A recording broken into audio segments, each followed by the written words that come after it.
Assalamualaikum warahmatullahi wabarakatuh. Terima kasih kepada yang berbahagia Pengerusi Majlis, pengurusan tertinggi universiti, pensyarah, ya, Profesor Maya, Doktor, dan juga tuan-tuan, puan-puan, saudara-saudari yang sangat saya hormati. Apa khabar semua? Ya. Okey. Dan tahun ni Ramadan sangat pantas. Sedar tak sedar kita dah nak beraya dah. Saya rasa banyak benda belum sedia lagi dah nak balik kampung. Dan hari ini dunia bumi berputar lebih pantas daripada sebelum ini. Bukan bermaksud bumi itu berputar pantas, tapi kerja kita, tindakan kita panggil laju makin cepat. Dan anak kita membesar makin cepat. Saya dah besar lah. Ya, jadi kalau kita lupa untuk menghayati dan menikmati memori itu, nanti memori itu akan hilang. Sebab itulah kehidupan ini, benda yang paling penting ialah menikmati memori indah. Jadi kita kena menikmati memori indah sebanyak mungkin dalam kejayaan kita, dalam pergaulan kita, kawan-kawan kita, keluarga kita. Dan bila kita dah tak ada nanti, apa yang ditinggalkan yang tak akhir sekali adalah memori indah kepada orang-orang yang kita sayang. Dan dia akan hidup dalam pemikiran orang yang kita sayang dan orang yang kenal kita. Dan orang yang kenal kita, orang yang sayang kita pun akan hidup dalam memori indah kita, sehingga dia pun tak ada. Dan begitulah diwariskan seterusnya, sehinggalah kita tidak lagi diingati di dunia ini. Ya. Tapi tetap ada kasih sayang Tuhan. Tapi jasad itu berbeza-beza, tukar-tukar bentuk. Tapi kasih sayang dia sama je, ada juga. Okey, okey. Jadi pada hari ini terima kasih ya kepada Mudir Integriti menjemput saya untuk memberi sikit ceramah tentang hati saat Ramadan. Ya. Hati saat Ramadan ni kita ingat mungkin kita puasa je lah ya. Tapi tak sebenarnya ya. Hati saat Ramadan ni adalah hati yang paling tinggi sekali. Hati yang paling tinggi sekali adalah berhentinya hati. Berhentinya hati ialah apabila hati kita dapat menyentuh dan merasai kehadiran Tuhan. Dan menyentuh dan merasai kehadiran Tuhan itu bukan pada fizikal kita. Janggut panjang, janggut pendek, kan? Pergi haji banyak kali, mengaji sedap, kan? Pakai jubah, bukan? Ya, sampai pada Tuhan itu adalah sampai pada kasih sayang Tuhan, sampai pada rasa itu. Hanya orang yang sampai pada kasih sayang Tuhan saja sampai pada Tuhan. Sebab Tuhan itu maha kasih sayang. Dan apabila kita dapat merasai kasih sayang Tuhan itu, maka nyatalah sifat kasih sayang Tuhan itu pada pemikiran kita. Jadi memandang dengan kasih sayang, bercakap dengan kasih sayang, rasa dengan kasih sayang, ihsan pada orang lain, memudahkan orang lain, sayang pada anak-anak dia, sering minta maaf, merendah diri. Itu penuh sifat-sifat kasih sayang yang nyata dalam pemikiran, perasaan dan tingkah laku, kerana terhubung dengan sifat Tuhan. Jadi macam mana nak terhubung dengan sifat Tuhan? Maka kita kena menghubungkan diri kita melalui hati kita. Itu dipanggil hati Ramadan. Siapa sini nama Ramadan? Orang nama Ramadan ni yang nama saya ada kawan nama Muhammad Ramadan. Dia tak raya-raya Ramadan. Orang kawan ni dia nak raya je. Okey Jadi Ramadan ini sebenarnya dia hanya training je. Training selama sebulan untuk hidup dalam masa 365 hari ataupun setahun. Dan tahun kedua kita akan Ramadan lagi untuk training sebulan. Kemudian hidup lagi setahun. Takut kita lupa kita training sekali. Jadi bagaimana untuk menahan jiwa dan nafsu kita. Sebab itu orang berpuasa dia ada 3 jenis. Yang pertama dia berpuasa menahan makan dan minum je. Siapa puasa tahan makan dan minum? Daripada terbitnya matahari sampai tenggelam matahari, dia tahan lapar, tahan dahaga. Lepas tu bila dia buka puasa, dia lah buka puasa paling banyak sekali, makan paling banyak sekali. Itu puasa tak sihat tu. Kerana dia tahan lapar dan dia makan sangat banyak, dan sampai tak larang nak makan, sampai rasa muntah nak makan, dan banyak kolesterol, banyak manis, semua dia sumat. Jadi puasa tu jadi tak sihat tu untuk long term. Dan dia boleh efek berbagai masalah kesihatan kita, organ kita. Ya, sebab itu buka puasa pun relax, makan sikit, menikmati, makan perlahan, sekadarnya. Lepas tu pergi solat isyak, tenang, jangan makan banyak-banyak sangat, dan kontrol makan kita, lebih kepada makan sayur, serat, buah-buahan. Itu puasa yang sihat. Sebab tu puasa yang bagus ni bukan puasa menahan lapar dan dahaga tu, ya. Tapi bagaimana kita puasa, makan sedikit, makan benda berkhasiat, kawan makan sikit, makan berkhasiat, sehingga sampai bila-bila. Ya, itu puasa makanan yang betul lah, ya. Tapi puasa yang Ramadan ni kita kena ikut, cuma kena kawan. Okey. Tahap yang kedua, orang berpuasa ini dia puasa, iaitu puasa yang sebenar, menahan diri daripada perbuatan, pemikiran dan perasaan jahat. Tak ramai orang puasa tu.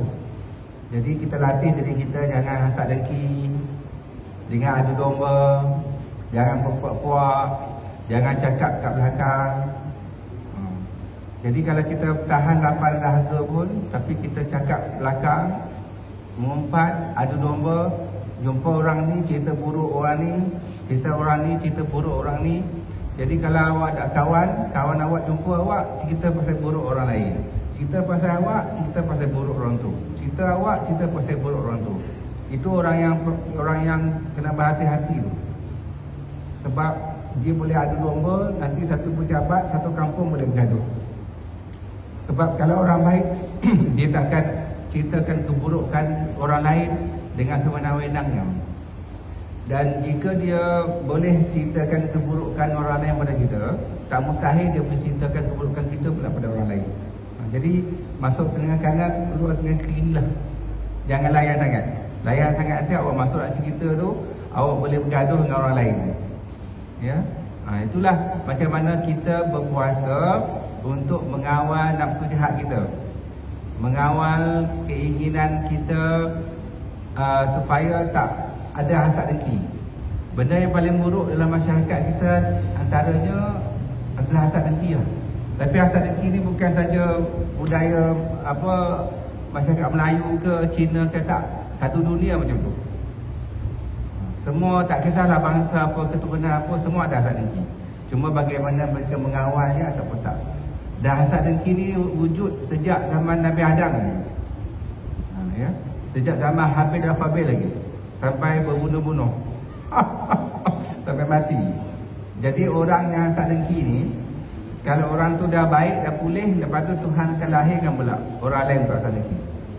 Lepas tu orang tu dah dapat penjelasan, dia dah okey, lepas tu akan ada juga orang lain. Jadi bersyukurlah dengan watak yang Tuhan beri pada kita, iaitu kita orang yang sedar, yang tak hasad dengki, yang tak rasa rendah, dan tak rasa tak selesa dengan kejayaan orang lain, tapi kita bahagia dengan kejayaan orang lain. Itu bagus. Sebab tu kalau ikut sains, segi kuantum, kita ni sebenarnya terhubung. Contohnya saya dengan tuan-tuan ni nampak berjarak, jarak kita kosong, vacuum, tapi sebenarnya tak kosong. Kita terhubung dengan atom, dan terhubung dengan atom tu, satu ruang tu bergolak, maka ruang sebelah tu bergolak. Itu atom dalam kuantum fizik tu. Maksudnya satu beruak, satu lagi beruak juga. Maksudnya kalau kita terhubung, seorang kawan kita sedih, kita pun akan rasa sedih juga. Jika kawan kita susah hati, kita pun susah hati juga. Jika kawan kita perlukan pertolongan, kita sedia dapat rasa dan kita akan mudah untuk menolong dia. Dan dia hanya terhubung dengan satu saja, iaitu apabila ada rasa kasih sayang, kedekatan, dia akan terhubung. Jadi walaupun kawan kita dekat Ireland, kawan kita dekat Turki, dia dekat walaupun jauh, sebab terhubung, sebab ada kasih sayang. Tapi kalau tak ada kasih sayang, duduk sebelah, satu office, meja sebelah-sebelah pun tak ada kasih sayang, ada hasad dengki, iri hati, tak ada terhubung. Walaupun kita sembahyang satu saf, sebelah-sebelah, tapi kalau tak ada kasih sayang, dia tak terhubung tu, dia terputus, ya? Jadi ingatlah, yang menghubungkan kita adalah kasih sayang, dan yang memutuskan kita adalah kebencian, amarah, dendam, kesumat. Itu memutuskan kita tu. Sebab tu kita kena hidup dalam rahmat, dalam kasih sayang Tuhan.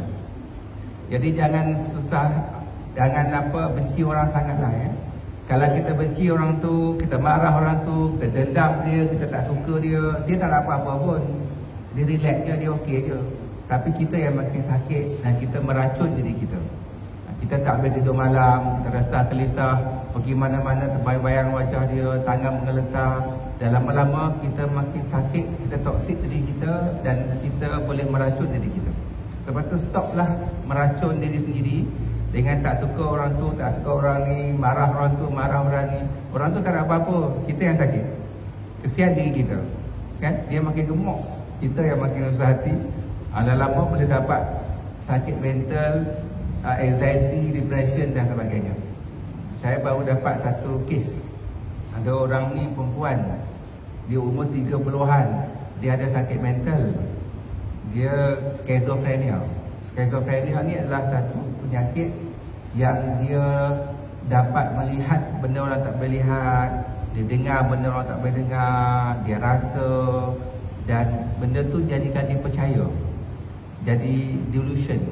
Dan dia percaya, dia dengar, dia ular, dia percaya dia ular. Dan polis tangkap dia sebab dia makan anjing dengan kucing, ya? Lepas tu polis cari tak jumpa dia longkang, dia mengesok macam ular. Dan akhirnya dia hantar ke hospital bahagia Tanjung Rambutan. Itu kes-kes skizofrenia lah, Jadi bila saya tanya dia, kenapa berlaku begitu? Biasalah, dia biasanya datang daripada musibah-musibah dalam kehidupan. Dia rasa orang tak suka dia, dia rasa hidup dia teruk, tak suka orang tu, dendam, kesumat, tak boleh kontrol. Dan climax dia, otak dia menghasilkan hormon yang tak stabil, dan akhirnya dapat berbagai masalah dan jadi ular. Siapa nak jadi ular? Jangan jadi ular lah, Tapi kita tak boleh marah dia pula, kita tak boleh hina dia, tapi kita kena bersimpati dengan dia. Dan semoga dia pulih dan kita boleh bantu dia lah, Tapi dia Chinese, nasib baik Chinese jadi ular. Kalau orang Melayu jadi ular, confirm saka, sihir, tak ada benda tu, Itu semua psikologi saja, pemikiran dia. Okey, jadi kita dah faham puasa yang pertama, puasa menahan lapar dan dahaga. Jadi kita semua buatlah. Jadi kita masuk level puasa yang kedua, iaitu bagaimana menahan diri daripada pemikiran-pemikiran jahat, hasad dengki, sombong, dan membersihkan diri daripada perasaan jahat dan tingkah laku jahat. Siapa dapat puasa tu baguslah, ya. Itulah mencuci hati kita. Dan kerana apabila kita buat baik pada diri kita sendiri.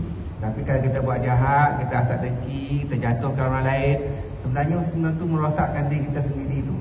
Dalam alam ni semua benda berpusing. Apa benda tak berpusing?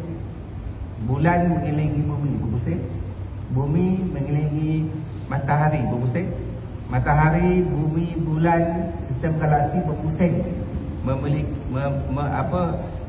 mengelilingi Milky Way. Milky Way satu galaksi berpusing lagi. Jadi setiap benda berpusing. Dan atom, ada elektron, ada neutron, ada proton, berpusing. Jadi semua benda berpusing. Jadilah kehidupan ini, setiap perbuatan kita baik dan buruk berpusing. Dia berpusing pada diri kita sendiri. Jadi kita buat jahat, kejahatan itu akan berpatah balik pada kita. Dan kita buat baik, kebaikan itu akan berpatah balik kepada kita. Itu hukum kefitrahan. cepat lambat saja. Jadi bila kita cara nak test paling bagus, pergi pasar malam. Pergi pasar malam, senyum pada orang, walaupun orang dah tak kenal. Apa kita akan dapat? Orang tu akan senyum balik. Kalau dia tak senyum, no problem, akan ada orang lain senyum pada kita. Jadi bila kita buat baik pada orang, maka Tuhan yang akan membalaskan kebaikan itu. Dan bila kita buat jahat pada orang, kita hasad dengki, kita marah, kita sombong, hati kita tak tenang, kita rasa gelisah, tidur malam tak lena. Kemudian ada pula orang yang tak suka kita, jalan-jalan masuk longkang, kereta accident. Itu semua adalah kerana perbuatan kita sendiri yang berlaku pada diri kita. Sebab tu kita kena buat baiklah dalam kehidupan. Ya. Okey, puasa yang ketiga, kita kena menyadari bahawa puasa itu ialah bagaimana kita menahan dan menghilangkan rasa keakuan diri. Itu merasakan diri kita berpuasa, merasakan bahawa ada kuasa lain daripada kuasa Tuhan. Tak ada. Yang ada hanya kuasa Tuhan. Tiada kuasa lain daripada kuasa Tuhan. Maka tidak ada lagi syirik besar dan syirik kecil. Itu puasa yang sebenar. Ya, kita menyadari bahawa yang memperlihatkan mata kita adalah kuasa Tuhan, yang memperdengarkan telinga kita adalah kekuasaan Tuhan, yang menggerakkan tangan kita adalah kekuasaan Tuhan, yang memberi idea kita semua adalah kekuasaan Tuhan. Kita tidak ada apa-apa daya dan upaya walaupun satu zarah. Kunci dia ialah la haula wala quwwata illa billahil aliyyil azim. Dan setiap sesuatu kita pulangkan balik kepada Tuhan. Itu puasa yang paling tepatlah, ya, paling benarlah, ya. Okey. So ikutlah kepahaman masing-masing. Yang penting jadi baik. Ya. So tak perlu paksa pemahaman lah, ya. Okey, balik kepada hati Ramadan. Untuk memperolehi hati Ramadan, kita kena bersihkan hati kita. Jadi sebelum bersihkan hati kita, kita kena fahami apa itu hati. Apa itu hati? Apabila Tuhan yang Maha Berkuasa menghidupkan kita, ya, Tuhan yang hidupkan kita. Bila Tuhan yang hidupkan kita tu, maka Tuhan kan jadikanlah anak Adam. Maka adalah Adam. Dan malaikat berkata, ini Tuhan ini banyak melakukan kemungkaran ni, jangan jadikan. Tuhan kata nak jadikan juga. Jadi kita lah, anak kita lahir. Siapa ada anak kecil, pergi dukung anak kecil tu. Dukung anak kecil, tengok muka dia, tengok mata dia. Adakah anak kecil kita tu tak akan buat dosa dan kesalahan? Tak, dia manusia biasa. Dia bukan Nabi, dia bukan Rasul, dia bukan malaikat. Anak kecil kita yang comel tu besar nanti pasti buat kesalahan, pasti ada buat dosa, pasti ada benda-benda kesilapan dalam kehidupan dia buat. Pasti. Sebab itu kehidupan. Tapi kenapa kita lahir kena juga? Kenapa kita besar kena juga? Sebab kasih sayang. Kasih sayang kita melebihi segala-galanya. Dan doa dan harapan kita mengiringi dia. Dan jika dilakukan kesalahan, nanti kita berdoa dan cepat sedar. Dunia ini adalah sekolah. Sekolah paling besar dalam dunia ni. Jadi kita jatuh, bangun, kita buat salah, kita buat itu, kita buat ini, kita sedar, kita ambil pengajaran. Jadi kita baiki diri, kita move on, dan teruskan kehidupan. Itu sebenarnya tujuan Tuhan jadikan kita kat dunia ini. Ambil pengajaran, move on, baiki diri, buat salah, baiki diri, ambil pengajaran. Tapi untuk ambil pengajaran itu yang paling susah tu. Untuk menyalahkan diri sendiri, itu paling sulit tu. Banyak orang menyalahkan orang lain. Dia salah, BC salah, dekan salah, orang tu salah, mak ayah salah. Tapi tidak ada orang nak menyalahkan diri sendiri. Dan tidak ada orang yang susah sangat nak ambil pengajaran. Jadi dia akan terus mengalami berbagai masalah, keadaan, sampai kita ambil pengajaran. Bila ambil pengajaran, maka benda tu akan jadi hikmah dan kebaikan. Sebab itu dalam hidup ini macam-macam benda berlaku kita, macam-macam benda rumit berlaku pada kita, orang tak suka kita, keadaan tu, keadaan ini. Mesej Tuhan satu saja, mengaku salah. Bila kita mengaku salah, hukuman stop. Selagi kita mengaku salah, akan dihukum lagi, akan dihukum lagi. Sampai kita mengaku salah, ya Tuhan, memang salah aku. Jadi bila kita salah diri kita, kita renung diri kita, barulah datang pengajaran. Oh, aku kurang komunikasi, aku pilih kasih, Wah, aku cakap kasar. Wah, aku tak dapat kawal marah. Wah, aku begini. Jadi kita perbaiki komunikasi. Tak lagi pilih kasih, tak lagi berprasangka, tak lagi harapkan balasan. Jadi kita ambil pengajaran lah, ya. Jadi itulah, ya. Dunia ini adalah sekolah. Kita jatuh bangun, ambil pengajaran dengan cepat untuk kita move on. Dan Tuhan nak kita move on dan menjadi khalifah dan menyebarkan kasih sayang dia dengan cepat. Dan akhirnya semua orang makmur. Okey? Jadi balik kepada hati Ramadan. Okey. Jadi mari kita memahami apa itu ke hati. Saya ada modul MLT, Mindfulness Love Therapy. Panjang tu kita berhati. Dan itu 12 jam training. Hari ni kita buat 1 jam setengah training. Apabila Tuhan menghidupkan kita dengan kekuasaan dia, roh dia, maka masuk saja roh dalam badan, maka kita pun hidup. Bila hidup jadi nyawa. Bila ada nyawa, ada nafas. Bila ada nafas turun naik. Maka jantung pun membawa oksigen ke urat saraf sendi kita, ke otak kita. Maka tangan kita boleh bergerak, otak kita boleh bergerak. Badan kita pun, organ-organ kita berfungsi. Maka bila organ badan kita berfungsi, keadaan jasad kita ada roh, maka pergi ke otak jadi pemikiran. Itu pemikirannya. Ada akal dan pemikiran. Pergi ke hati jadi perasaan. Pergi ke jasad jadilah pergerakan dan fisiologi. Jadi daripada apa itu hati? Hati itu adalah perasaan. Dan hati ini kalau Mak Saleh kalau sebut liver. Tapi kalau orang Melayu hati ni translate jadi liver. Liver tu hati. Tapi Mak Saleh ni masukkan hati ni bukan liver, dia panggil heart. Oh my heart, itu maksudnya hati. Dua-dua betul. Lama saya kaki tu. Mak Saleh betul ke Melayu betul? Melayu kata hati, liver. Mak Saleh kata heart, jantung. Hati ni adalah satu tempat penapis, adalah organ yang menapis semua racun. Makan kolesterol lebih, makan asid lebih, makan tu lebih, pergi ke hati. Maka jika hati tak kuat, dia akan bawa kolesterol pergi ke darah. Dia akan bawa asid urik pergi ke sendi-sendi di gout. Tapi jika hati tu kuat, dia tapis racun, maka kolesterol dia akan pergi kepada perkumuhan, dia akan hilang. Asid urik dia akan neutralkan. Itu the power of hati. Jadi apakah elemen kekuatan hati? Elemen kekuatan hati adalah perasaan. Iaitu perasaan yang baik, yang luhur, yang datang daripada keterhubungan dengan Tuhan. Jadi kalau kita penuh kasih sayang, jujur, gembira, happy, tenang, seronok, bahagia, hati kita kuat. Nanti dia takut penyakit. Dan apa yang merosakkan elemen kekuatan sistem hati ni? Apabila kita penuh amarah, sombong, takbur, maka function hati tak berkuat. Maka dia gagal untuk menapis racun. Maka badan kita cepat bermasalah. Jadi betul lah kata Nabi Muhammad tu, dalam tubuh badan kita ada seketut darah. Darah tu baik dah satu tubuh badan kita. Iaitu kekuatan spiritual level adalah hati tu.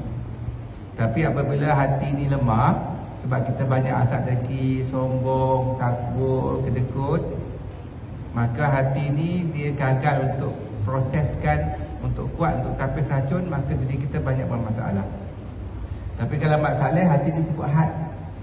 Heart tu jantung. Jantung ni adalah elemen yang sangat kuat. Jantung ni dikatakan otak yang kedua. Apabila jantung ni kuat, maka dia akan membawa oksigen sel-sel darah-darah kita ke seluruh badan. Dan jantung dia pun ada suara dia sendiri, dipanggil suara jantung. Dan jantung adalah elemen yang pertama sekali yang terjadi semasa pembentukan janin. Dan akhirnya dia jadi nadi. Dan nadi itu di jantung. Jantung itu jadi otak, organ dan sebagainya. Dan manusia hanya mati apabila jantung itu berhenti. Dalam biological, kematian berlaku apabila oksigen tak lagi ada dalam badan. Oksigen tak ada dalam badan, organ tak boleh berfungsi. Sebab itu saya bersyukurlah, Tuhan banyak izinkan saya menghadap orang-orang yang di hujung mati dia. Jadi saya tengok, oh macam ni mati, oh macam ni barzah, oh macam ni. Jadi bukan barzah lah, nazak tu. Jadi saya faham lah oh macam ni tu. Itu nak cerita panjang lah kita sikit je lah Okey. Jadi macam mana kita kena jaga hati kita? Untuk jaga hati kita senang saja. Untuk jaga hati kita kena jaga pemikiran. Tanpa pemikiran hati pun tak ada. Contohnya saya pandang Al-Amin, saya rasa marah, geram, tak suka dia. Kenapa saya marah, geram, tak suka dia? Sebab pemikiran saya fikir Al-Amin sombong, Al-Amin jahat, Al-Amin ni ada niat buruk pada saya. Jadi pemikiran saya bersangka buruk pada Amin, maka dia menghasilkan perasaan.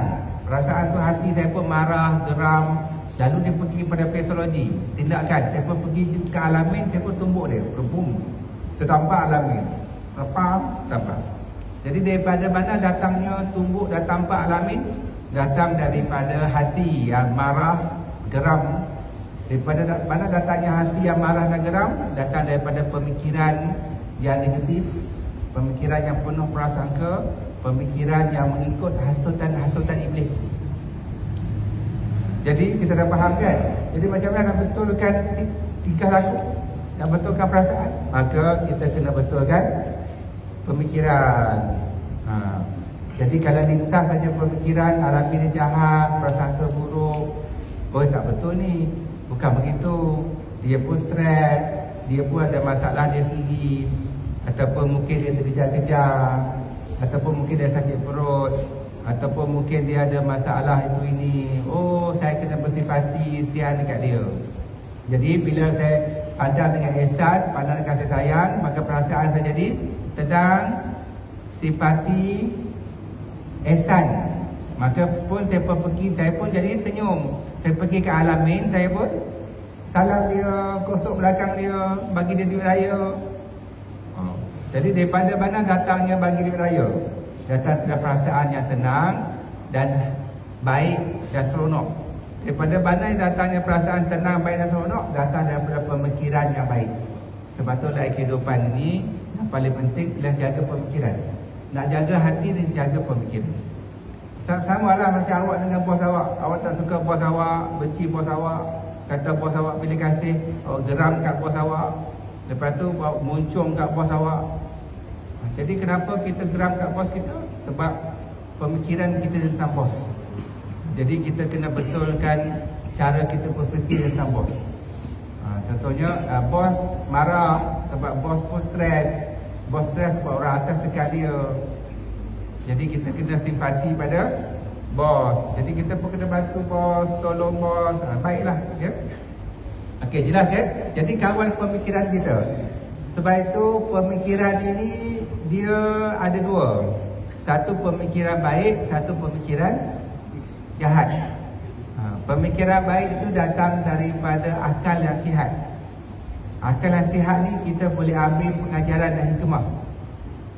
Tapi pemikiran ini dia kalau bisik benda-benda jahat, kalau kita ikut, maka kita akan rosak lah. Sebab itu macam mana iblis menguasai kita adalah melalui pemikiran kita. Sebab tu disebut iblis itu bisikkan jahat. Bisik-bisikkan jahat tu adalah bisikkan diri kita sendirilah. Oh, bos ni jahat, oh, bos ni pilih kasih, oh, dia itu jahat, dia itu tak suka saya. Lepas tu kenapa dia kenapa bos suka dia? Dia tak patut dapat begitu. Saya yang patut dapat begini. Dia tak layak begitu. Kenapa dia cantik? Kenapa dia seksi? Kenapa tak suka dia? Kenapa tak suka saya? Itu bisik-bisikkan jahat. Itulah bisikan iblis pada diri kita. Dan bisik-bisikan ni, iblis ni sebenarnya tidak ada apa-apa kuasa walaupun satu zarah. Tak ada kuasa. Iblis ni tak ada kuasa apa-apa pun. Dan dia hanya ada kuasa jika awak ikut dia. Sebab Tuhan sebut dalam Al-Quran, janganlah kamu mengikuti langkah-langkah syaitan. Jadi awak ikut bisikan tu, awak follow bisikan tu, awak biarkan bisikan tu masuk dalam hati awak. Jadi dia jadi nanah, jadi racun, jadi toksik. Lepas tu tangan awak pun mengeletar, jantung awak berdebar-debar, awak pun penuh dengan kebencian. Sebab tu kalau kita benci orang tu, kita tak suka orang tu, kita pergi mana pun nampak dia. Kita pergi taklimat dekan, nampak muka dia. Aminah, buka Aminah. Pergi kantin, nampak muka dia. Aminah, buka Aminah. Dada kita meletar, tangan kita bergetar. Sebab kita tak suka dia, kita benci dia. Pergi mana pun kita ingat dia. Dan itulah racun yang merosakkan diri kita. Ini malam pun fikir dia. Kenapa dia macam ni, kenapa dia buat jahat pada saya. Nak makan pun fikir dia. Kenapa dia macam tu, kenapa dia buat jahat pada saya. Kenapa dia wujud jahatnya dia. Malam-malam nanti awak akan mencipta darah tinggi, blood pressure, diabetes. Itulah meracun diri sendiri.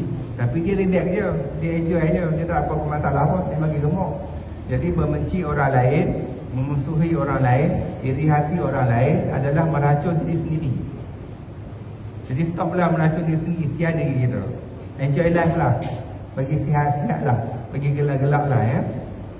Okey, jelas Okey, jadi kita dah faham tadi, untuk membersihkan hati kita, yang pertama adalah membersihkan pemikiran. Lepas kita bersihkan pemikiran daripada prasangka-prasangka negatif, hati kita akan lebih tenang. Sebab iblis ni, bisikan-bisikan jahat ni, dia bisik jahat macam-macam. Dengan mak kita pun dia bisik. Dia kata, mak kita tak adil, mak kita pilih kasih, mak itu, mak ini. Jadi kalau kita ikut, kita pun boleh bermusuhan dengan mak kita. Jadi hati-hatilah Caranya ialah diam, tarik nafas, fikir balik dan ambil hikmahnya, ambil kebaikan kejadian tu. Sebab itu dalam mental health issue, ramai orang dapat depression, dapat anxiety, dapat PTSD. Punca dia ialah dalam kehidupan ini mereka gagal mengambil hikmah kepada apa-apa yang berlaku dalam kehidupan. Semua berlaku, semua yang negatif.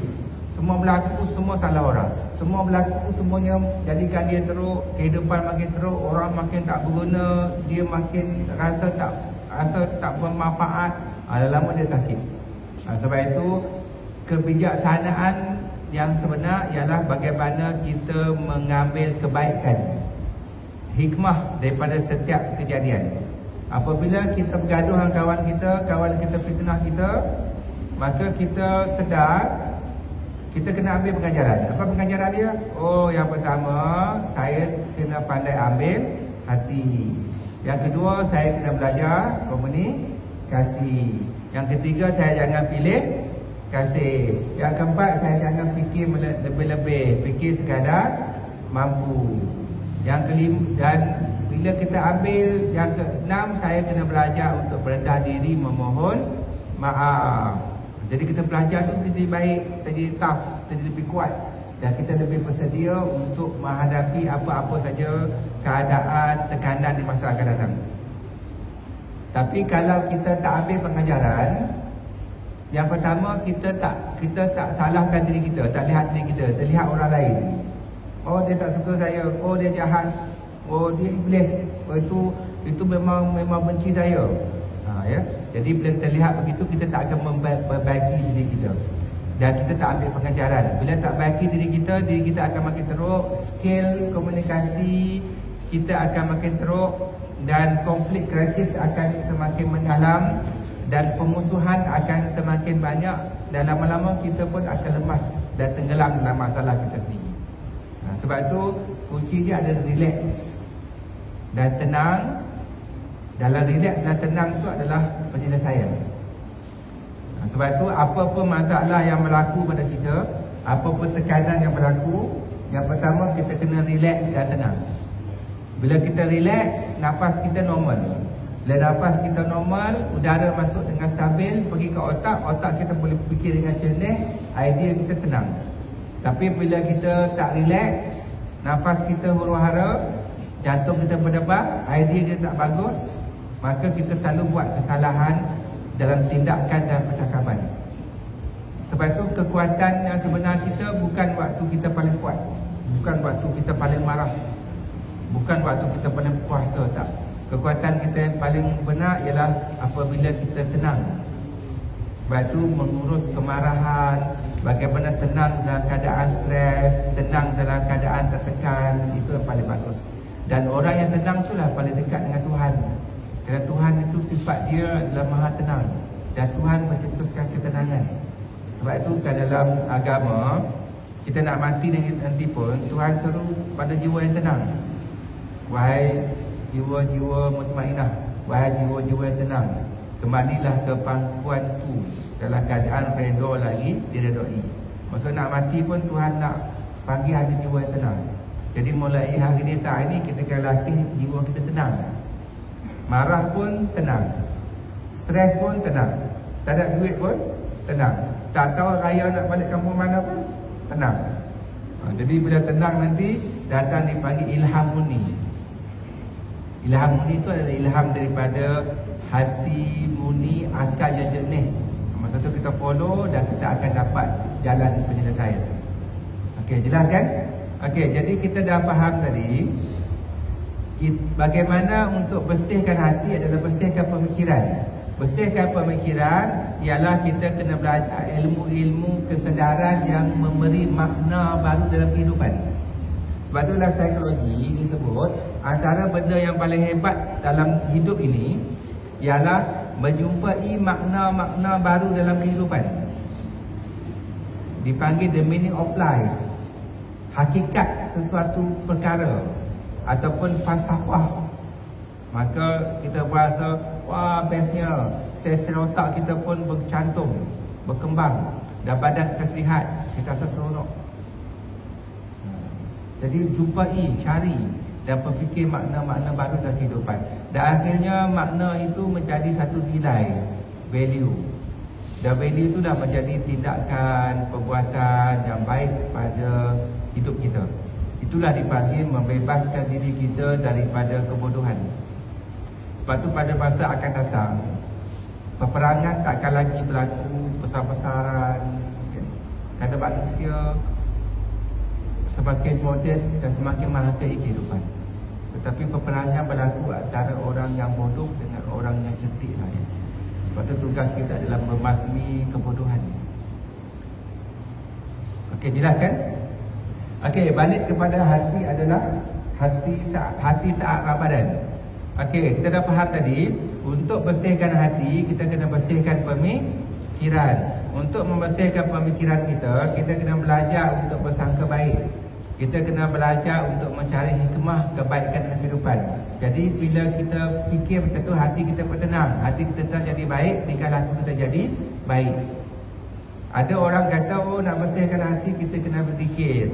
Zikirlah subhanallah 10,000 kali, alhamdulillah 100,000 kali, 100,000 kali, baca Fatihah, ayat kursi. Boleh tak bersihkan hati? Boleh, tapi tak cukup kuat. Di segi spiritual, kerohanian, bila kita berzikir alhamdulillah 10,000 kali, baca Fatihah 40,000 kali, dia bagus dia sebab kita rasa tenang, kita rasa relax. The power of focusing. Bila tenang dan relax itu, kita lebih mudah dekat dengan Tuhan. Ya, itu salah satu alternatif lah. Tetapi pembersihan hati yang paling baik ialah dalam kehidupan. Dalam kehidupan sebenar. Jadi bukan atas sejadah saja, bukan dalam surau saja, bulan bukan dekat masjid saja. Dalam kehidupan kita 24 jam. Dekat keluarga kita, dengan anak-anak kita, dengan rakan sekerja kita, dengan bos kita. Bagaimana kita mengawal diri bila marah. Bagaimana kita melihat kebaikan dengan keburukan. Bagaimana kita menolong walaupun kita susah. Bagaimana kita membuang perasaan kedekut. Itulah kehidupan, membersihkan hati kita. Macam mana kita tenang bila anak kita mengamuk dekat kedai nak beli bunga api. Itu membersihkan hati. Bagaimana tenang bila isteri kita mengamuk, marah kita. Bagaimana kita mengambil hikmah benda-benda buruk yang kita tak ingin berlaku tapi berlaku. Bagaimana kita mendamaikan orang-orang yang bergaduh. Bagaimana kita memaafkan orang lain. Itulah membersihkan hati. Jadi membersihkan hati ialah praktikal dalam kehidupan sebenar. Ingat tadi saya sebut Tuhan lahirkan kita ke alam ini, dekat dunia ini. Sebelum Tuhan lahirkan kita, Tuhan dah tahu dah kita pasti buat dosa, kita pasti buat kesalahan. Anak kita lahir comel, baby, putih, kita dukung dia, kita tahu anak kita ni nanti pasti buat salah, pasti buat silap. Sebab dia manusia biasa, tapi kita tetap lahirkan dia, kita tetap sayang dia. Sebab kasih sayang kita melebihi segala-galanya. Kita juga kasih sayang Tuhan melebihi segala-galanya. Dan dunia ini adalah sekolah alam untuk jatuh, bangun, susah, senang, dan ambil pengajaran, dan ambil hikmah, dan ambil kebaikan. Tapi untuk ambil pengajaran, hikmah, kebaikan itu sangat susah, kecuali bagi orang yang berfikir, bagi orang merenung. Sebab manusia suka lihat kesalahan, suka salahkan orang lain, tak nak salahkan diri sendiri, suka ambil keburukan, tapi tak nak ambil hikmah sesuatu, dan akhirnya ia tidak jadi ilmu dan kebaikan untuk jadikan kita lebih baik. Tapi akhirnya kita akan jadi baik juga. Akhirnya pasti ada ilmu, akhirnya pasti sedar juga. Cuma lambat sikit, sebab kita lambat sedar, ya. Sebab itulah hidup ini, kalau kita ada dua jenis manusia.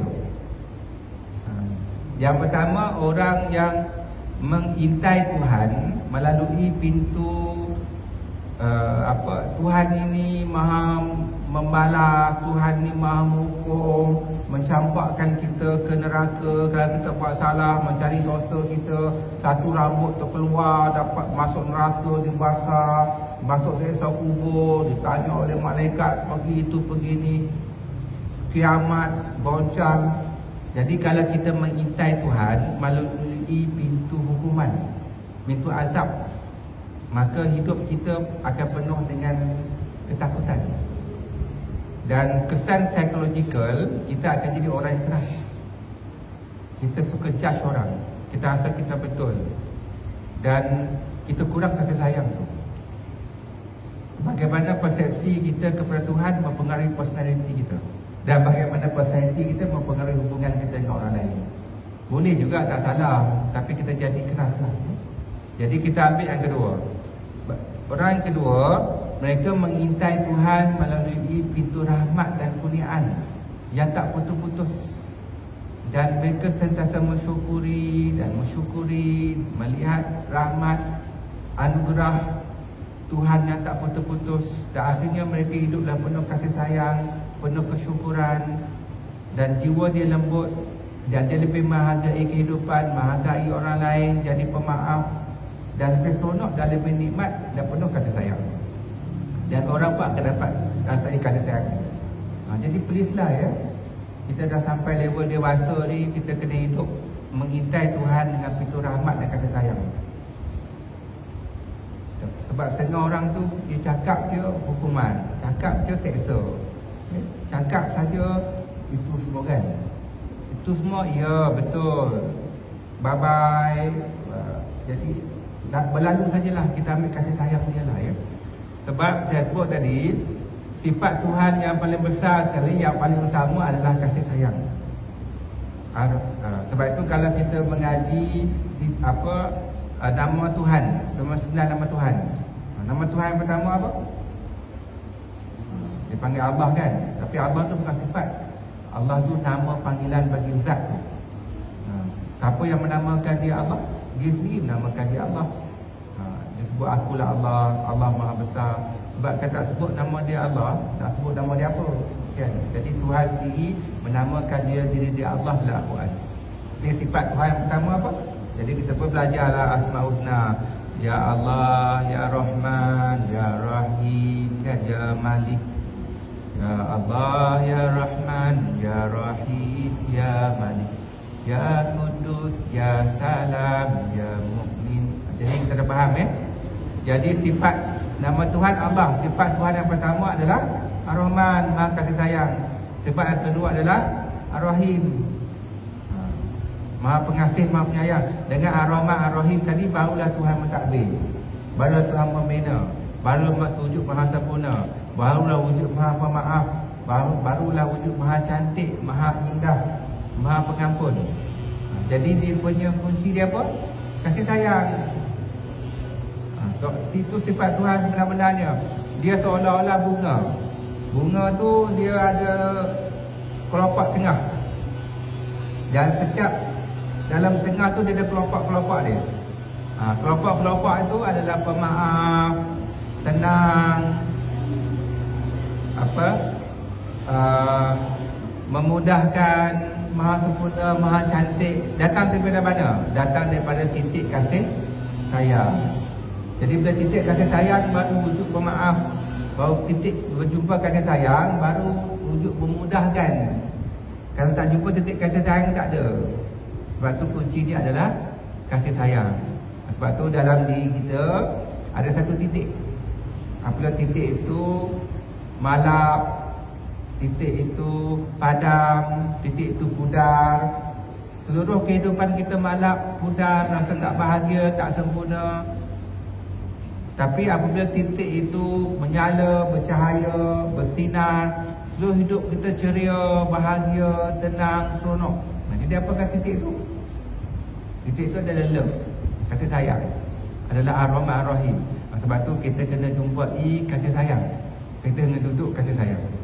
Dan untuk rasai kasih sayang Tuhan ini, kita tak perlu pergi ke gunung, kita tak perlu pergi ke planet, tak perlu pergi ke tempat ibadat yang mahal-mahal.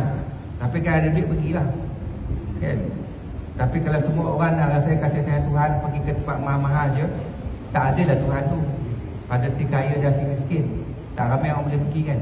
Jadi nak rasa kasih sayang Tuhan, kita hanya perlu duduk, diam, dan hayati nafas saja.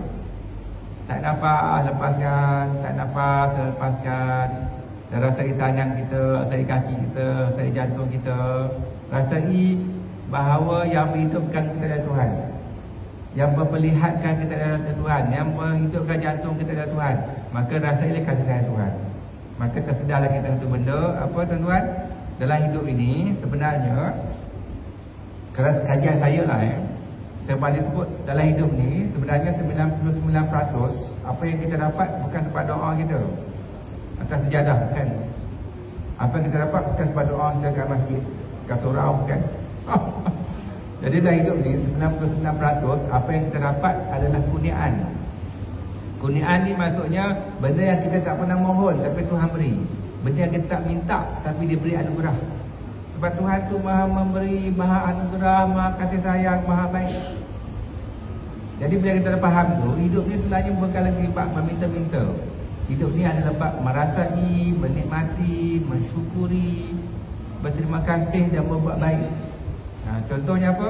Bila kita bernafas, kita sedar kita tak pernah berdoa ada udara. Lain-lain ada udara, kan? Sedut oksigen masuk dalam badan, lepas tu keluarkan karbon dioksida.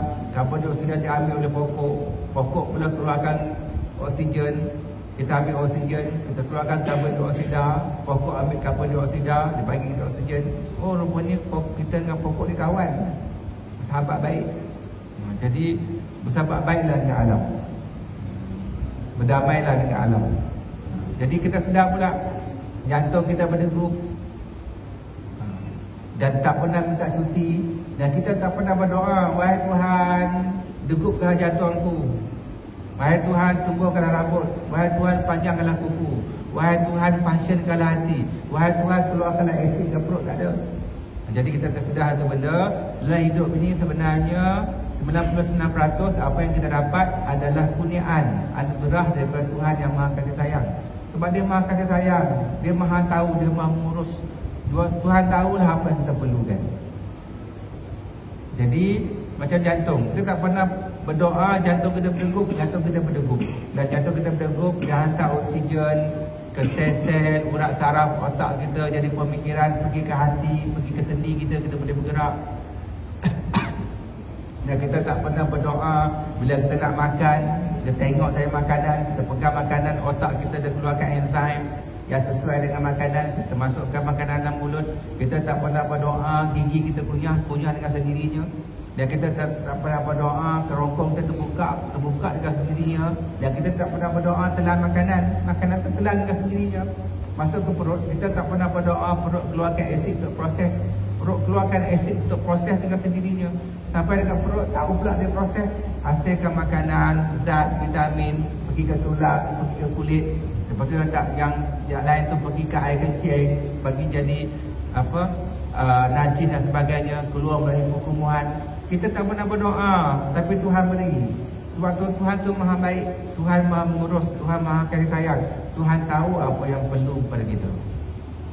Jadi dia maha rasai kasih sayang dia. Sama juga kita tak pernah berdoa rambut kita tumbuh, rambutnya tumbuh. Lepas tu panjang kita potong, tak sakit betul. Panjang lagi, potong lagi, tak sakit betul. Kan? Dan kita tak pernah berdoa bulu kening dengan bulu mata kita tumbuh dengan sendiri. Dan bulu kening, bulu mata, bulu hidung pula dia tumbuh sampai satu peringkat dia stop. Dia tak panjang macam rambut. Jadi bayangkan bulu kening, bulu mata, bulu hidung kita panjang macam rambut. Apa berlaku? Bila orang panggil kita, Alamin, kita selak. Ya saya, tutup balik. Jadi Tuhan tahulah apa yang kita perlu. Tuhan dah bagi semua keperluan kita. Jadi hidup ni adalah mensyukuri dan menikmati. Sebab tu dalam kehidupan ni boleh berdoa, boleh bermohon, tapi jangan terlalu berlebih-lebih bermohon, meminta-minta, wahai Tuhan nak itu, wahai Tuhan nak ini, wahai Tuhan bagi itu, bagi ini, hingga akhirnya kita lupa untuk bersyukur. Hidup ini adalah bab kesyukuran. Sebab itu bila kita bersyukur, hati kita tenang. Bila tenang nanti Tuhan akan tambah macam-macam. Apabila kita dapat RM1, macam orang meniaga lah dapat RM1, dia pun bersyukur akan dapat RM1. Lepas tu dia akan dapat RM10. Dia pun bersyukur dapat RM10. Lepas tu bila dia bersyukur dengan RM10, dia tenang, dia seronok, dia senyum, dia berusaha lagi, dia happy, gembira, maka dia dapat RM100. Dia pun bersyukur RM100, seronok, happy, tenang, gembira, buat baik, maka dapat RM1000. Maka tersedarlah kita sebenarnya kita dapat RM1000 itu sebab bersyukur dengan RM1. Jadi hidup ini adalah bab kesyukuran. Sebab tu Tuhan sebut jelas dalam Quran tu, barang siapa yang bersyukur, aku akan tambah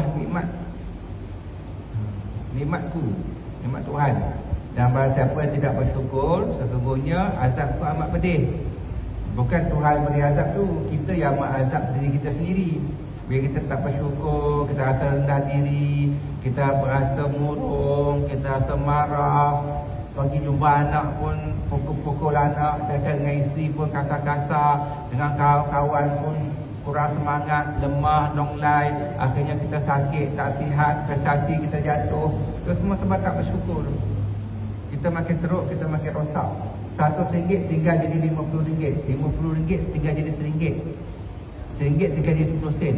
Akhirnya kita sedar dapat 10 sen tu hilang RM100 sebab tak bersyukur. Sebab itulah hidup ni adalah kesyukuran dan bersyukur. Yang lain tu Tuhan akan tambah dalam hidup kita. Jadi kita dah sedar tadi Tuhan itu maha kasih sayang. Dan untuk rasai Tuhan ni maha kasih sayang, tadi saya sebut, rasai bahawa Tuhan dah beri kita semua dah. Apa benda yang kita perlu Tuhan dah beri dah. Dan Tuhan dah tahulah apa yang kita perlukan. Kita perlukan oksigen, Tuhan bagi kita oksigen. Tuhan perlukan tu, Tuhan beri kita ni, beri ni. Jadi hidup ni adalah bab kesyukuran dan menikmati dan pulangkan balik kepada Tuhan dan buat baik. Dan untuk bersyukur juga, kita kena meyakini bahawa Tuhan tu maha dekat. Dia maha berkuasa. Sebab tu tak kisahlah ya. Kalau dalam agama tu ada orang ni kata, oh Tuhan kat langit, oh ada orang kata Tuhan ni diri. Itu no problem lah ya. Itu hal dia lah. Cuma kita meyakini bahawa Tuhan tu maha dekat. Sebab Al-Quran sebut Tuhan tu maha dekat. Dia lebih dekat daripada orang baris itu.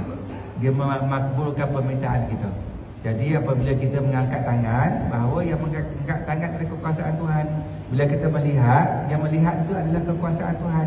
Tanpa kekuasaan Tuhan, kita tak dapat melihat. Apabila kita mendengar, yang mendengar itu adalah kekuasaan Tuhan. Tanpa kekuasaan Tuhan, kita tak dapat mendengar. Jadi rasai kita tiada daya dan upaya. Tuhan itu maha dekat, sangat dekat dan sangat dekat. Bila kita rasa Tuhan itu maha dekat, maka kita rasa seronok dan kita rasa bahagia, kita rasa nyaman, kita dapat rasakan kasih sayang Tuhan. Bila kita rasa Tuhan tu kat langit, jauh, tak capai. Jadi bila kita bergerak, siapa yang menggerakkan? Tuhan kat langit. Jadi rasa Tuhan tu maha dekat. Bila kita bergerak, Tuhan yang menggerakkan kita. Bila kita melihat, Tuhan yang memperlihatkan kita. Bila kita berkata-kata, Tuhan yang memperkata-katakan kita. Jadi badan kita ni hanya jabatan saja. Jabatan kasih sayang untuk menyebarkan ilmu dia, menyebarkan kasih sayang dia. Sebab Tuhan tu maha kasih sayang. Maka Tuhan tu maha kasih sayang. Tuhan tu mencipta kita dengan kasih sayang. Bila Tuhan mencipta kita dengan kasih sayang, apa yang Tuhan nak? Tuhan kita nak kita menyatakan sifat kasih sayang dia kepada alam ni. Maka bila kita sayang anak kita, nyatalah kasih sayang Tuhan. Kita sayang isteri kita, nyatalah kasih sayang Tuhan. Kita sayangkan kawan kita, sayang alam, sayang kucing, nyatalah kasih sayang itu. Maka di mana ada kasih sayang, di situ nyata sifat Tuhan. Tapi kalau tak ada kasih sayang, kekuasaan Tuhan juga, tapi sifat dia tak nyata. Tuhan nak kita menyatakan kasih sayang dia kepada alam ni, maka bawa kasih sayang. Tapi kita kena ingat juga, kasih sayang Tuhan ini bukannya peluk, cium, cakap baik-baik je, tak juga. Kasih sayang Tuhan ni ada dua jalan. Itu jalan yang paling lembut, yang paling indah, yang paling syahdu kasih sayang. Kasih sayang Tuhan juga jalan yang paling keras, yang paling sakit pun kasih sayang juga. Dua-dua tu kasih sayang dia. Maka tidak ada sesuatu pun yang terpisah dengan kasih sayang dia. Baik dan buruk semua kasih sayang dia. Jadi kalau kita sayang anak kita, kita peluk dia, kita cium dia, kita dukung dia, sayang tak? Itu kasih sayang Tuhan. Sebab tu kalau saya sayang kat awak, cuba bayangkan seseorang yang awak sayang. Bayang anak kita sayang, bayang isteri kita sayang, bayangkan kasih gelap kita, sayang tak? Sayang kan? Okey, saya tanya awak, kasih sayang tu milik siapa? Kasih sayang tu bukan milik kita. Kasih sayang tu milik Tuhan. Kita tidak pernah memiliki apa-apa walaupun satu zarah. Semuanya adalah milik Tuhan. Sesungguhnya langit dan bumi itu adalah milik Tuhan. Tetapi kita diberi rasa untuk menikmati, tetapi tidak pernah memiliki. Jadi hayati istilah menikmati tanpa memiliki. Menikmati kerja kita, menikmati jasad kita, menikmati keluarga kita, menikmati semualah, tapi tak pernah memiliki. Sebab semuanya milik Tuhan. Macam muka kita lah, cantik macam nama muka kita, menikmati je lah, tapi tak pernah memiliki. Sebab satu hari kita makin tua, muka makin berkerut, lepas tu mati, makan ulat, hilang. Jadi tak pernah memiliki. Memiliki ni maksudnya kekal sampai bila-bila. Jadi taklah kekal. Jawatan kita pun bukan milik kita. Kita hanya menikmati sementara je. Satu ketika pension habislah. Ramai kawan-kawan saya ada sindrom, lepas pension dia masih rasa dia bos lagi. Lepas pension dia rasa dia masih kerja ni. Kan? Pension lah. Kan? Jadi hidup ini adalah menikmati tetapi tidak pernah memiliki. Dan apabila kita menyedari menikmati tanpa memiliki itu, dia sebenarnya lebih indah daripada memiliki. Sebab apa? Bila kita memiliki, kita ego, kita angkuh, kita sombong, kita punya, kita berlagak, nanti kita sakit nanti, kita tak tenang tu. Tapi kalau kita sedar, kita tak pernah memiliki, tapi menikmati, sementara kita akan lebih menghargai, kita akan lebih sayang, kita akan jaga betul-betul, kita akan menikmati sepuas-puasnya. Macam anak kita. Anak kita milik siapa? Anak kita milik Tuhan, bukan milik kita. Kita tidak pernah memiliki anak. Tetapi kita dengan kasih sayang Tuhan, kita diberi anugerah untuk merasai punya anak. Maka nikmatilah, bina memori, sayang dia, peluk dia, cium dia, beri dia pelajaran yang baik, pergi makan, pergi minum, pergi melancong, menikmati. Kalau satu hari nanti, sama ada kita yang tinggalkan anak kita dulu ataupun anak kita yang tinggalkan kita dulu. Jadi hidup ni adalah mencipta memori-memori indah. Ya? Sebab itu, dan kita, bila kita sedar, kita akan kehilangan benda tu, kita akan lebih menikmati, kita akan lebih seronok, kita akan lebih best, kita akan lebih enjoy. Dan satu ketika nanti terkeluarlah secara automatik satu word daripada mulut kita. Apa word tu? I am enough. Saya dah cukup. Saya dah puas dah menikmati hidup. Saya dah puas dah jaga anak saya. Saya dah puas dah pergi makan. Saya dah puas dah buat tu. Saya dah puas ini. Saya dah buat yang terbaik dah. I am enough. Jadi bila kita mati pun tenang, happy, senyum. Sebab kita dah menikmati. Sebab tu dalam hidup ni, dalam psychological, dalam kerohanian, antara benda yang paling menyakitkan adalah penyesalan. Penyesalan sangat sakit. Jadi jangan hidup dalam penyesalan lah, kan? Sebab tu kalau orang tu dia kahwin, atau dia kahwin lagi, dia tak baik dengan isteri dia abaikan anak-anak dia, anak dia terabai, tak sayang bapak dia, benci bapak dia tak bertanggungjawab. Bila nak ujung-ujung dah tua-tua tu menyesal tu. Bila menyesal tu tak tenang tu. Kasih sayang tak ada tu. Jadi di mana nak letak diri dia tu? Jadi jangan hidup dalam keadaan penyesalan. Penyesalan sangat menyakitkan. Jadi menikmati dan pulangkan semuanya kepada Tuhan. Sementara kita masih ada umur dan kita masih ada masa. Itu yang Tuhan sebut demi masa tu. Maksudnya masa yang telah berlalu tak boleh diubah lagi. Benda yang berlaku tak berlaku. Sebab tu apa yang kita ada adalah hari ini saja. Sebab tu dalam psychological dipanggil the power of now tu, time and space tu. Disebut kita sebenarnya tidak pernah memiliki masa lepas. Masa lepas tak ada. Past. Dah lepas, past is past. Dan kita juga tidak pernah memiliki waktu akan datang. Waktu akan datang ni dia hanya fantasi, hanya dream, hanya angan-angan, tapi dia belum berlaku lagi. Dan kita tak pernah memiliki waktu lepas. Waktu lepas tu hanya sejarah saja. Dan apa yang ada adalah hari ini dan saat ini. Jadi kita kena menikmati hari ini, menikmati saat ini, menikmati ketika ini. Itu nikmat tu. Sama juga bila kita hidup bertuhan. Kita berjalan, kita memandang, kita merasa Tuhan memandang, Tuhan yang melihat, Tuhan yang menggerakkan. Oh, tu nikmat tak terkira tu, seronok tu. Dan tak ada masa lepas, tak ada masa akan datang tu. Yang ada menikmati hari ini, saat ini dan ketika ini. Sebab itu tak kisahlah apa yang berlaku ada waktu lepas, itu hanya memori saja, menikmati. Tapi memori ni just memori je. Sebab itu macam kita lah dengan kawan-kawan kita, anak-anak kita, kawan-kawan sekolah kita dulu kan.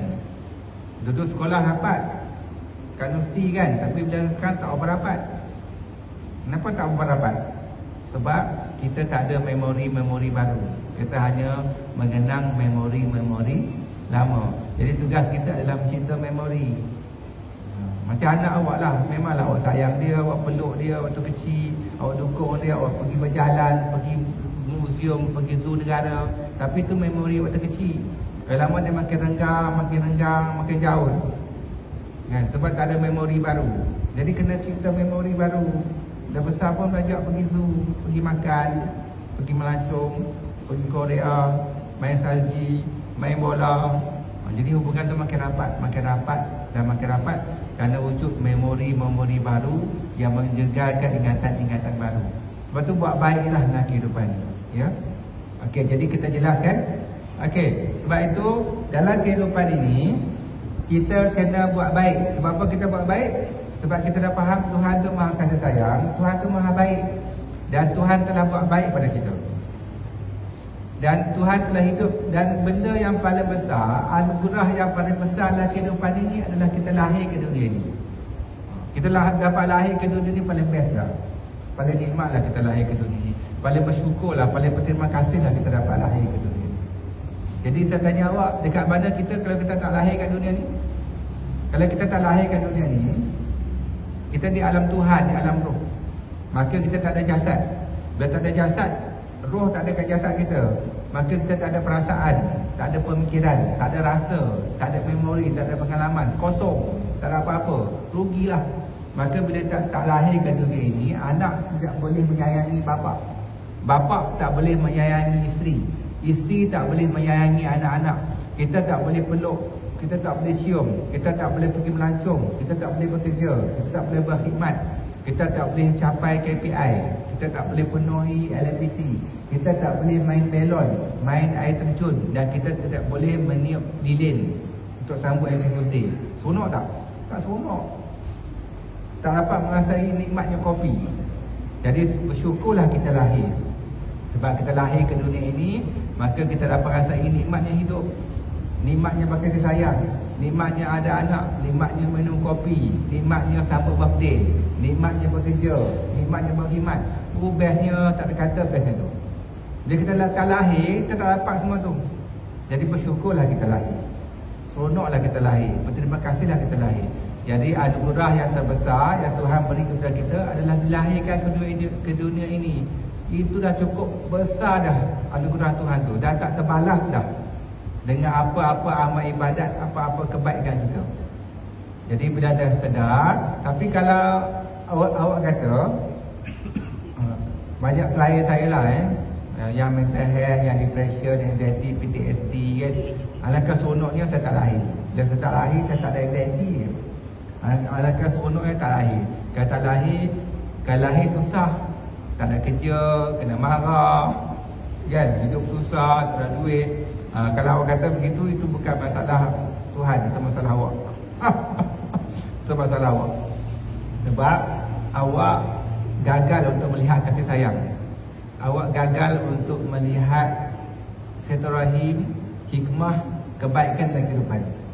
Masih berprasangka dengan Tuhan, menfokus kepada krisis, pergaduhan, adu domba, cari benda-benda buruk, hidup dalam ketakutan. Itu sebab masalah kita tu, kita belum jumpa dengan kasih sayang tu. Ya? Jadi bila kita jumpa kasih sayang, kita rasa nikmat tu. Kasih sayang ni bukan pada wang, bukan pada kereta, bukan pada tilam mahal, tapi pada rasa tu sendiri. Sebab tu saya ada satu kawan seorang, kawan saya kaya, rumah dia saja 15 juta. Dia ada satu kawan lagi, bilioner. Kawan dia ni ada satu masalah penyakit kulit. Dia tak boleh tidur malam. Dia buat perawatan dia hampir beratus-ratus ribu satu rawatan. Dan dia beli tilam dia, harga tilam dia 1,5 juta untuk tidur lena. Tapi tak boleh tidur juga. Tilam awak harga berapa ringgit, tapi tidur lena kan? Jadi nikmati kehidupan dan kasih sayang itu bukan pada material. Ada kawan saya naik basikal je hari-hari, seronok, happy, tenang. Ada orang naik Mercedes tapi tak tenang tak? Kan? Jadi ketenangan itu pada jiwa kita. Tapi wang perlulah, ya? Sebab tu ada orang kata kasih sayang tidak boleh kasih sayang tidak boleh bertukar menjadi sepinggan nasi untuk mengenyangkan anak-anak. Memang betul pun. Kalau awak beri kasih sayang kepada anak tapi tak bagi nasi, ikut keluarga awak. Maka demi kasih sayang, bekerjalah. Demi kasih sayang, carilah nasi, carilah rezeki untuk menyediakan nasi pada orang lain. Jadi semuanya adalah kerana kasih sayang. Dalam hidup ni semua kasih sayang Tuhan lah. Tuhan tu maha kasih sayang. Cara paling mudah dia, kita bertemu kerana kasih sayang. Kita bersama kerana kasih sayang. Dan ada kata kita berpisah pun kerana kasih sayang juga. Mustahil berpisah kerana kebencian. Satu ketika awak dah tak sihat, awak dah sakit, awak dah tak larat, badan awak dah terlantar, Tuhan mati ke awak? Jadi Tuhan matikan tu sebab Tuhan nak menamatkan kesakitan awak, nak menamatkan kesengsaraan dan yang membebankan tu. Maka Tuhan ambil dengan penuh kasih sayang. Banyak kebaikan kat situ. Ya? Awak jumpa dengan dia kerana kasih sayang. Lepas tu awak berkawan dengan dia dengan kasih sayang, seronok, happy, pergi melancong, pergi berjalan. Tiba-tiba awak berpisah dengan dia, awak bergaduh dengan dia. Awak ada unsur-unsur fitnah, bergaduh, berpisah dengan dia, awak pun sedih. Itu pun kasih sayang juga. Sebab keadaan, environment, situasi, orang-orang tertentu mengakibatkan awak dengan dia tak sama dah. Pemikiran awak dengan dia tak sama dah. Pelakuan awak, cara berfikir awak, keinginan awak dengan dia tak sama dah. Dan banyak unsur-unsur negatif tu. Kalau bersama juga awak makin sakit. Kalau bersama juga nanti keadaan makin rosak, orang lain makin teruk, awak dapat mental health nanti. Jadi cara paling baik ialah Tuhan pisahkan. Kalau Tuhan sayang dia dan Tuhan sayang awak, Tuhan nak selamatkan dia dan Tuhan nak selamatkan awak. Tuhan nak semua tenang, semua elok, semua kasih sayang. Jadi redha je lah, terimalah, ya? Sebab tu dalam hidup ini kita kena tenang, santai, relax. Jangan stres-stres sangatlah. Sebab tu dikatakan hidup ini fana. Apa maksud hidup ni fana? Fana ni binasa, hancur binasa. Hidup ni hancur binasa. Alam ni binasa tak binasa tu kerja Tuhan lah, ya? Orang yang tunggu dunia ni kiamat, dah berbilion orang tunggu dunia ni kiamat. Dunia ni tak kiamat pun, elok je Tuhan jaga, kan? Jadi kiamat tu semua urusan Tuhan. Tapi yang pasti tu, diri kita semua akan mati. Setiap orang akan merasa mati, itu pasti. Jadi kita kena bersedia supaya hidup kita enjoy, menikmati, buat baik, supaya kita tak ada penyesalan. Ya, itu semua kerja Tuhan. Okey, jelas kan? Okey, jadi untuk menjaga hati kita,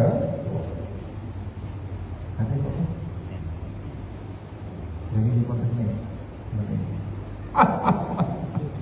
Okey, agak dah saya lupa dah.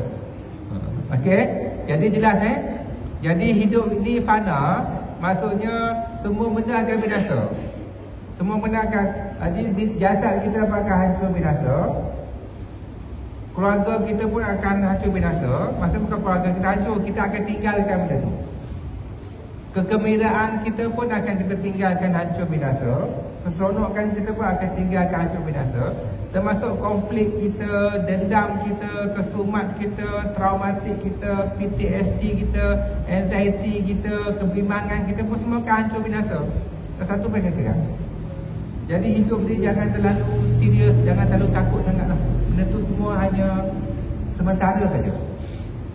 Jadi kalau orang tu buat salah, jangan tekan-tekan sangat-sangat berlebihan salah itu. Dia sampai pengajaran, dia baiki diri, jalan.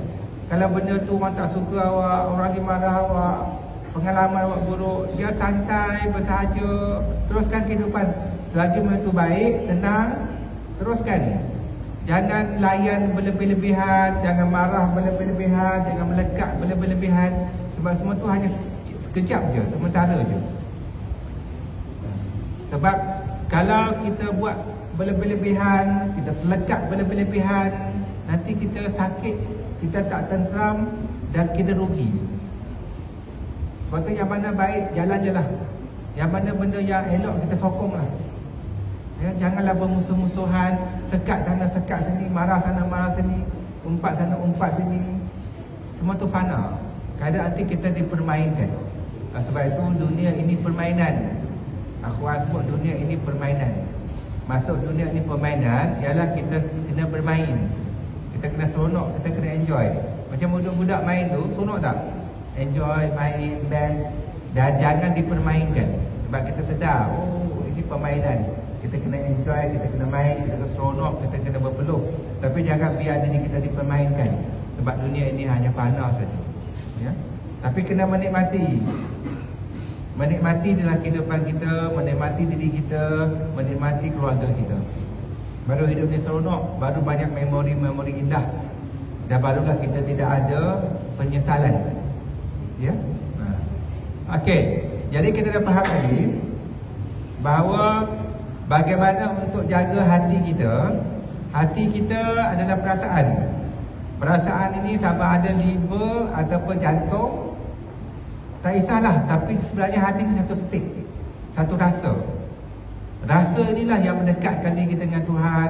Rasa inilah yang mendekatkan diri kita keluarga, mendekatkan dengan kekeluargaan. Dan rasa yang paling best ialah rasa kasih sayang. Daripada kasih sayang itulah timbulnya ketenangan. Kasih sayang itulah timbulnya keseronokan. Kasih sayang itulah timbulnya pemaaf. Ingat tadi titiknya kasih sayang. Orang yang tak jumpa kasih sayang, tak jumpa pemaaf. Sebab tu kalau awak tanya saya, awak ada dendam, kesumat, trauma, macam manakah cara meleburkan paling mudah? Cara paling meleburkan paling mudah memaafkan. Dan memaafkan hanya akan wujud jika ada perasaan kasih sayang. Jadi kena pelihara, belai perlahan-lahan. Dan untuk merasai kasih sayang tu, awak kena latih perasaan kasih sayang tu.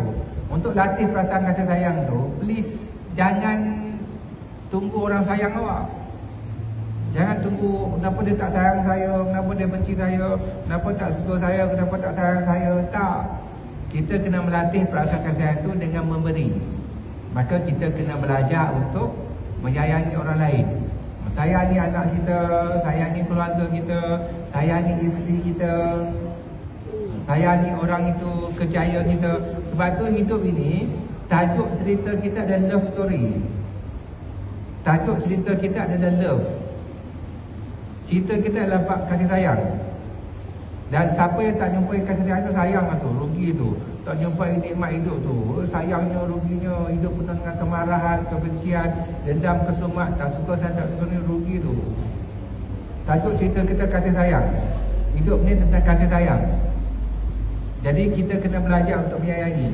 Sayang apa? Sayang kucing, sayang jam, sayang kasut, sayang isteri, sayang anak, sayang kerjaya.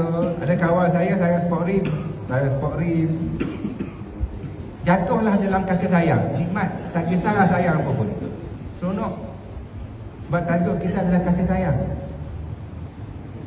Sebab ada orang tajuk cerita dia adalah kebencian, amarah, dendam, adu domba, tak seronok tu, tak happy tu, toksik tu. Dan akhirnya dia akan merosakkan diri dia dan merosakkan orang lain, ya. Okey, apa beza kasih sayang Tuhan dengan kasih sayang manusia? Beza. Kasih sayang Tuhan, dia menyayangi sebab sifat dia memang maha kasih sayang. Dia sayang sebab dia memang sayang. Tapi kasih sayang manusia, kebanyakan mereka dia tak ada perasaan sayang, tapi dia berpura-pura sayang. Jadi hidup sakit tu. Macam awak tak sayang bini awak, tapi berpura-pura sayang. Tension je, cakap perkasa je. Jadi rasai sayang tu baru seronok hidup. Jadi kita buat baik sebab kita memang baik. Kita sayang sebab memang kita sayang. Okey, yang kedua, apa beza kasih sayang Tuhan dan kasih sayang manusia? Kasih sayang Tuhan, Tuhan menyayangi kita, buat baik. Yang kedua, tak pernah harap apa-apa balasan. Tuhan beri kita udara, tak pernah harap balasan. Tuhan tumbuhkan pokok, alirkan air sungai, alirkan air laut, hidupkan kita, beri kita telinga, penglihatan, pendengaran, tumbuhkan rambut kita. Tuhan yang minta balasan. Tuhan tak minta balasan apa-apa. Tapi Tuhan memberi anugerah sebab dia maha kasih sayang. Sebab tu sebut dalam Quran tu, Allah tidak memerlukan apa-apa daripada alam semesta. Allah tak nak apa-apa daripada alam semesta, daripada manusia. Allah tak nak pahala kita, Allah tak nak amal ibadat kita, Allah tak nak kebaikan kita, Allah tak nak apa-apa pun. Sebab dia maha kaya.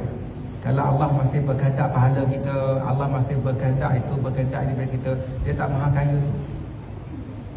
Jadi kenapa kita beribadat? Kenapa kita berzikir? Kenapa kita sembahyang? Untuk diri kita sendiri, untuk mencapai tahap ketenangan. Bila kita tenang, kita sedekat dengan Tuhan. Bila dekat dengan Tuhan, kita jadi baik. Sebab tu Al-Quran sebut jelas tu, barang siapa yang berjihad, sesungguhnya jihad tu untuk diri dia sendiri. Barang siapa yang buat baik, kebaikan untuk diri dia sendiri. Allah maha kaya, Allah tak perlukan apa-apa pun daripada alam semesta. Jadi bila kita sembahyang, make sure sembahyang tu dapatkan kita tenang. Berzikir, make sure zikir tu menjadikan kita tenang, hening, seronok. Kita buat baik pun kita tenang, kita sedekah pun kita tenang, ya. Ada anak kawan saya, dia cerita kat anak saya dengar bapak dia balik surau. Lepas tu dia bergaduh dengan adik dia, bapak dia tumbuk dia, pecah pipi dia. Jadi sembahyang, amal ibadat dia tak dapat menjadikan dia tenang, tak dapat kawalkan nafsu dia. Tak boleh tu. Tujuan amal ibadat, kebaikan berlaku adalah untuk tenang. Bila tenang, kita dapat mengawal nafsu jahat kita. Kita rasa dekat dengan Tuhan. Sebab tu semua amal ibadat kita adalah untuk diri kita sendiri, memperolehi ketenangan. Berjihadlah. Siapa berjihad, jihad tu untuk diri dia sendiri, rasai ketenangan tu. Ingat tadi, Tuhan membuat kebaikan, Tuhan tak pernah harap apa-apa balasan. Tapi sebab dia happy buat baik, dia seronok buat baik, dan sifat dia mahu buat baik. Jadi untuk manusia, please kita kena duduk pada sifat Tuhan. Kita buat baik, kita tak boleh harap apa-apa balasan walaupun satu saat. Buat baik sebab memang kita happy buat baik. Kita tak buat jahat sebab kita mata suka buat jahat. Kita tak buat jahat bukan sebab hukum, bukan sebab undang-undang, bukan sebab peraturan. Tapi kita tak buat jahat, memang kita tak suka buat jahat. Kita benci buat jahat, kita benci buat jahat, dan kita tak tenang kita buat jahat. Maka kita suka buat baik sebab kita happy buat baik, kita seronok buat baik, dan memang sifat kita baik. Kalau manusia dapat buat itu, kalau orang Malaysia faham tu, penjara kita kosong. Macam mana kat Finland, kat Holland, penjara kosong. Sebab mereka buat baik, sebab mereka jiwa mereka buat baik. Jadi kita tak buat jahat, jadi baik berpura-pura. Tapi sifat kita sebenarnya bukan begitu. Ya? Jadi kita kena buat baik dan tanpa harapkan apa-apa balasan. Sebab itu saya ada beberapa kawan yang ada depression, anxiety yang teruk. Sebab dia ada satu keadaan tu, dia buat baik, dia nak orang balas baik dia. Dia tolong orang tu, dia nak orang cakap pada kurang terima kasih. Dia buat itu, dia nak orang cakap hargai dia, terima kasih. Itu kalau awak harap tu, awak tak dapat, sangat bahaya psikologikal. Awak boleh dapat depression tu, awak boleh dapat anxiety tu. Jadi awak tak keluar tu, awak tak boleh tidur malam tu. Sebab awak sangat mengharapkan pujian, balasan kepada kebaikan. Belajar melepaskan, lepaskan. Kita buat baik sebab kita happy buat baik. Kita buat baik, kita seronok buat baik, dan kita tak pernah harap apa-apa balasan. Dan kalau kita buat baik dengan orang tu pun, orang tu buat jahat dengan kita, lepaskan. Saya tolong orang tu naik pangkat, saya tolong orang tu masuk universiti, saya tolong dia. Bila dia bersyarah, dia fire saya balik. Lepaskan. Jangan tuntut, jangan cakap, oh dulu saya tolong dia, oh dulu saya buat, saya bantu dia, oh dulu sekali dia lawan saya. Jangan tuntut tu, lepaskan tu. Melepaskan. Belajar melepaskan. Tuhan dah lahirkan kita ke dunia ini, Tuhan dah benarkan kita hidup, itu dah 1000 anugerah itu. Tak terbalas dah dengan apa-apa, ya.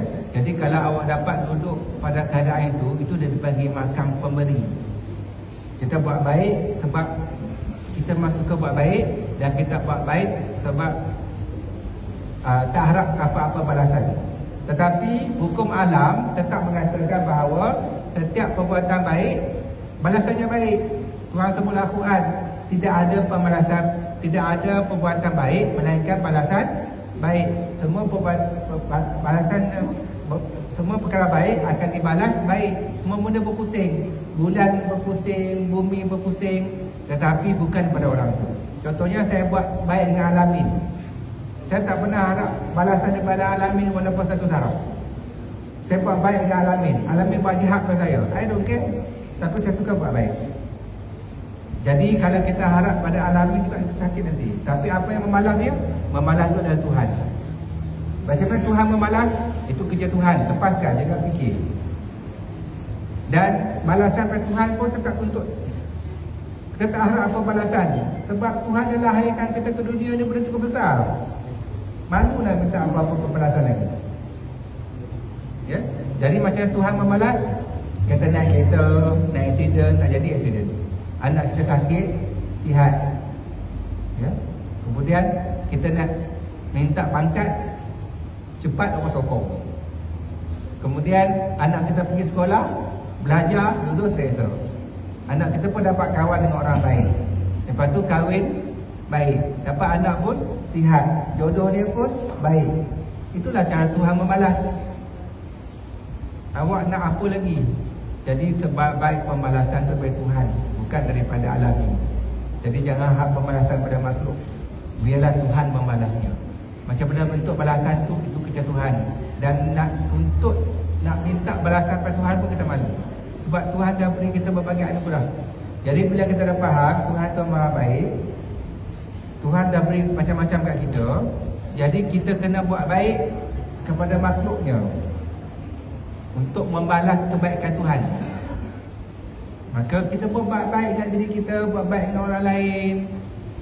Jadi kalau orang tu tak suka kita, kita suka dia juga. Cuma kita hati-hatilah Cuba tak, supaya benda tu tak berlaku makin teruk. Orang buat jahat pada kita, kita maafkan dia.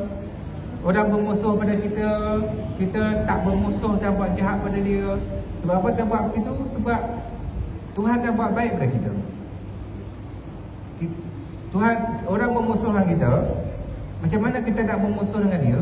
Sebab Tuhan tak pernah bermusuh dengan kita. Orang tu buat jahat dengan kita, macam mana kita nak balaskan kejahatan? Sebab Tuhan pun telah buat baik dengan kita. Tak terkata dan tak sanggup, tak termampu kita nak buat jahat pada orang. Sebab Tuhan tu maha baik. Tuhan tak buat baik pada kita. Tuhan dah senyum pada kita. Tuhan dah pelihara kita. Tuhan dah jaga kita. Tuhan dah beri kita oksigen. Tuhan dah hidupkan kita. Tuhan dah beri kita macam-macam pada kita. Jadi berbuatlah baik seperti mana Tuhan telah buat baik pada kita. Dan buat baik tanpa harap apa-apa balasan. Dan lepaskan dan membalas adalah Tuhan. Itu pun kita tak tuntut. Itulah jaga hati kita. Seperti yang saya sebut tadi, jaga hati ini boleh dalam semayang dan zikir, boleh supaya kita boleh ketenangan dan nanti hati kita rasa dekat dengan Tuhan. Tapi menjaga hati yang sebenar-benarnya adalah kehidupan 24 jam sehari. Macam mana kita kerja dengan rajin, kerja dengan baik walaupun tak ada bos, macam mana tak bercakap di belakang orang, tak adu domba, macam mana jadi pemaaf, mengawal diri bila stres, kawal kemarahan kita, tenang walaupun ujung bulan gaji belum masuk. Itulah bagaimana memelihara hati kita. Dan akhirnya Tuhan akan tengok hati kita. Tuhan dah bagi contoh yang mudah dah. Kalau kita lihat kisah hadis Nabi itu, seorang pelacur. Apa kerja pelacur? Pelacur lah kan. Tapi satu hari pelacur ini dia pergi dekat perigi, dia nampak ada satu anjing. Anjing ni dahaga dan nyaris mati kerana haus. Dia kesian ke anjing ni. Dia simpati pada anjing ni. Dia dengan kasih sayang dia ambil sepatu dia ambil tali, dia ambil air dan dia beri anjing tu minum. Dan dia seronok, happy, tenang lihat anjing tu minum. Maka Tuhan ampunkan dia, masukkan ke syurga. Jadi kita nampak Tuhan mendidik pada hati nurani, kebaikan dia. Sebab itu dalam hidup ini, kalau kita bersedekah pun tapi penuh dengan kesombongan, takut tak sampai kepada Tuhan tu terbakar. Sebab hati dia tak baik. Awak beribadat macam mana pun tapi ada kesombongan, angkuh, rasa awak yang paling alim dan judge orang lain, itu tak sampai pada Tuhan tu. Kerana Tuhan melihat kepada hati kita. Maka didik hati kita dan latih hati kita dan hubungkan hati kita dengan kekuasaan Tuhan dan hubungkan diri kita dengan sifat Tuhan. Dan sifat Tuhan yang paling baik ialah Ar-Rahman Ar-Rahim, kasih sayang tu. Sebab tu saya selalu pesan kepada klien saya, bawalah kasih sayang Ar-Rahman Ar-Rahim dalam kehidupan. Maka semua depresi, anxiety, permasalahan, konflik, hubungan dengan anak-anak, kekeluargaan akan makin baik, akan makin tenang, akan makin bahagia tu. Kuasa dia adalah kuasa kasih sayang, the power of love. Itulah sifat Tuhan yang sebenar-benarnya. Itulah yang menggerakkan alam ni dan menggerakkan diri kita. Itu saja daripada saya. Terima kasih bersetia dan terima kasih kerana jemput saya. Assalamualaikum warahmatullahi wabarakatuh dan salam kasih sayang. Terima kasih.